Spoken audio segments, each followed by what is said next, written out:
Naomi and George lived, where is Commerce? Commerce is kind of like going towards South Carolina. Well, I believe that's where they live, when I can remember them coming so often. But they were there for every camp meeting. So you and Uncle Mack would have to on Saturday clean up the Clean yard. that yard. We'd get those brush brooms and we'd clean the yard. Now, what was a brush broom? It was like really brush. Brush broom, just brush that had a lot of limbs on them. Yeah. And boy, it just cleaned that yard out. What about that? So, and we had a great big drop off into the road in the front yard. We just take it there and dump it over in, and then the next rain comes and wash They just wash it away. We'd get the yard cleaned up. And on Saturday, Mother would dress at least 2 and a lot of times 3 chickens. We raised our own chickens too. So she'd fix 2 or 3 chickens every Saturday. Every Saturday. Every Saturday afternoon. She'd go and wring their necks, clean them, and cut them up ready to fry. And she'd put them in, she had one great big pan that she'd put them in that had a lid to it. Yeah. And we had an ice box with ice. Yeah. We didn't have a refrigerator, but we had the ice box. And she put those chickens in there. So the next morning after breakfast then, Annelle would wash the dishes and I would dry them. And I would set the table for dinner Sunday for the first go round. And now, at what point would y'all go to church? Would you? We'd walk and go to church. So after you got through with breakfast, then you'd walk over to church. But before we left to go to church that day, Mother would fry those chickens. She'd have her green beans and everything in black pots on the stove, right ready to, they would be warm, and just put the stuff on the table when we get back, you know. She always cooked her cakes and her pies beforehand and everything. I can't remember her making rolls for Sunday to dinner because she didn't have time to do it, and then rise, you know, and be there then to cook them when they rise. But we'd walk over the hill there just beyond Jerry's place. Yeah. And go across there, and of course Sam lives now. We'd cut just to the left of her yard, and go walk right across there and down to the church. Me and Mom and Annelle.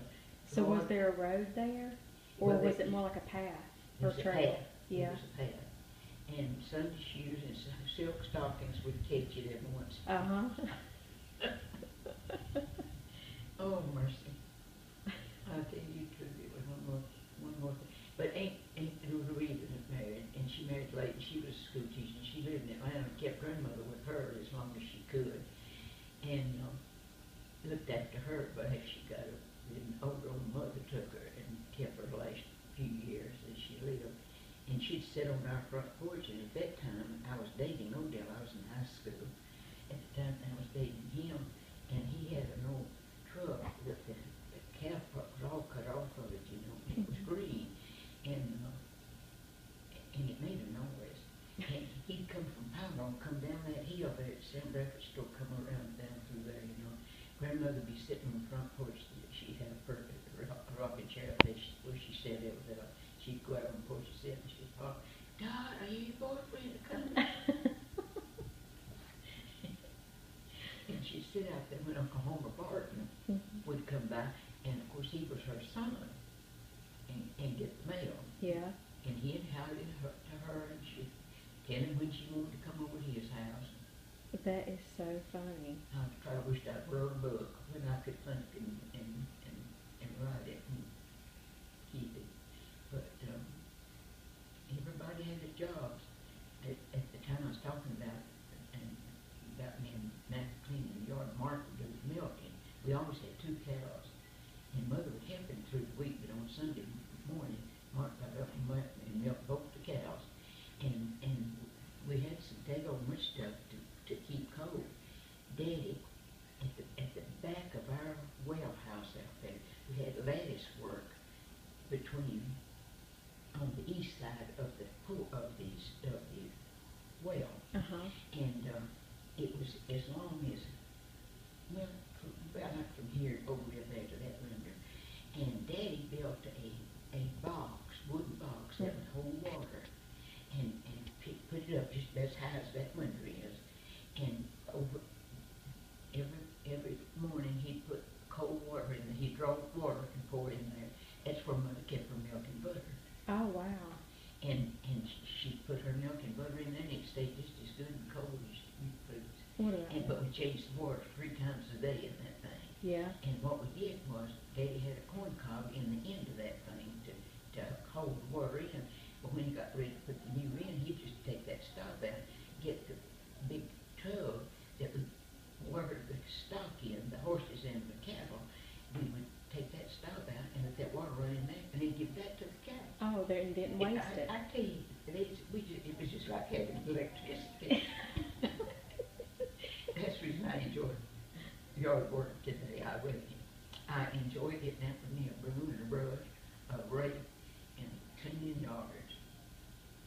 But we had it made. I got so tickled. Mack and I wasn't dating when Annelle was, and we'd go to the Epworth League. Now, what was that? That was the church Epworth Methodist Church had a meeting of young folks, and he called it the Epworth League. Okay. Back then. Well, me and Mack and Annelle were all going, and Jack Jolly, she was dating Jack Jolly at this time. And so Mother would just leave the supper dishes on the table, and she'd wash the plates and things and fix them back for us to eat when we got in from the Epworth League. Well, one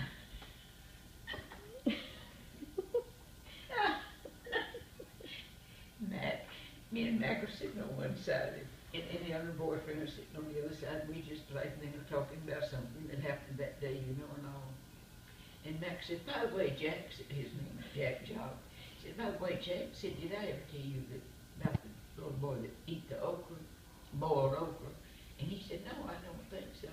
He said, well, he did, said he took a big bite and his mama fixed for their meal, and said he jumped up right quick, lifting his chair.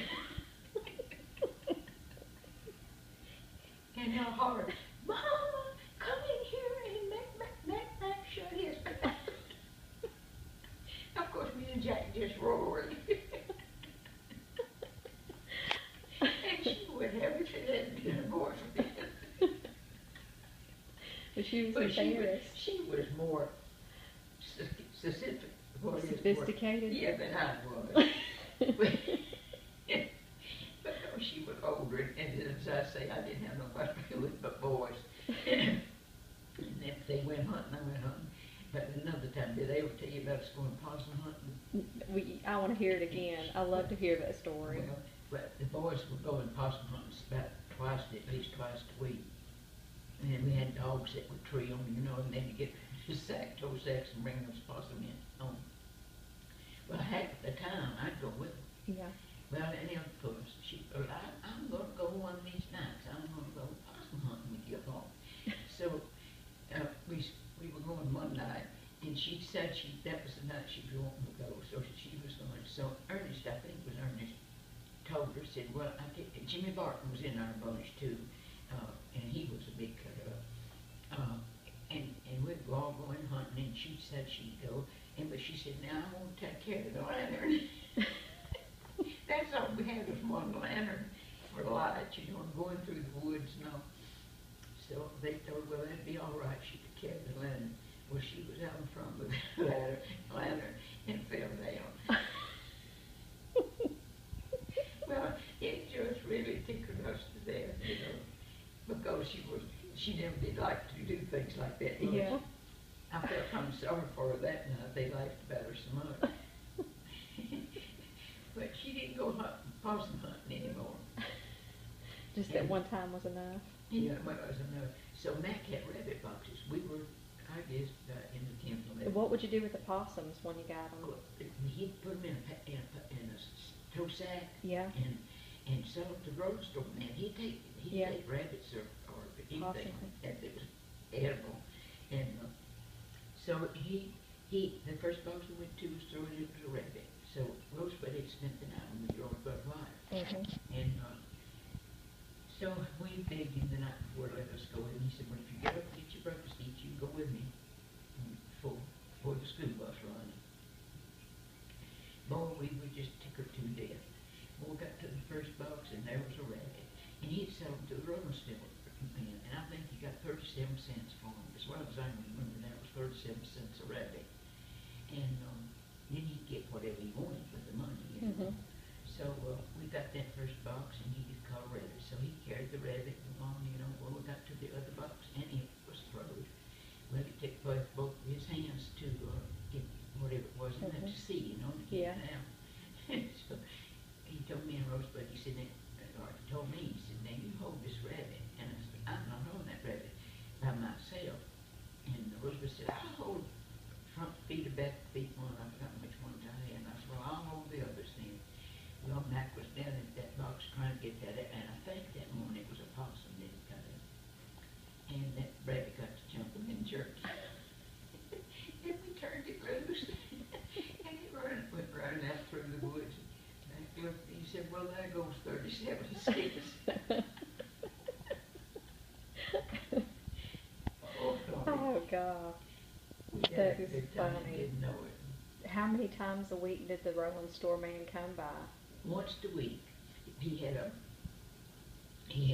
wooden piece of that's right from here to the window. It's about as long as from here to a little bit further than there. And he had screen wire then over there, but he put them in there and feed them until the roomstick went in. But I think he came by on Tuesday. I'm not sure about this now. Seemed like he came by on Friday too, but I think it was Tuesday when most of the time when he come by. Now you also had Bradford's store, right? Yeah. So y'all did he ever like trade or anything with Bradford? Daddy walked up there all the time, and he would put me on the horse. We had a white horse, and her name was Bessie, and Bess, and I'd get on that horse, or he'd help me get on her. I couldn't get on her myself, but I had a saddle to hold to me. Yeah. And I'd ride that horse to there, and he'd also tell me to go to that was for coffee or sugar, not a whole bunch of stuff, but something, you know. And then I had to go down to the mail, to the post office and get the old post office there and get the mail down there. And the lady that was postmistress, she'd bring the mail out and give it to, hand it to me, and I'd stay on the horse. Yeah. And she'd stand on the porch and hand it to me. And if we met a car, that horse would get almost in the ditch. What about that? Out the road. I didn't have to have the rain to make it get over it or anything. She knew who she had on that. In that saddle. Wow.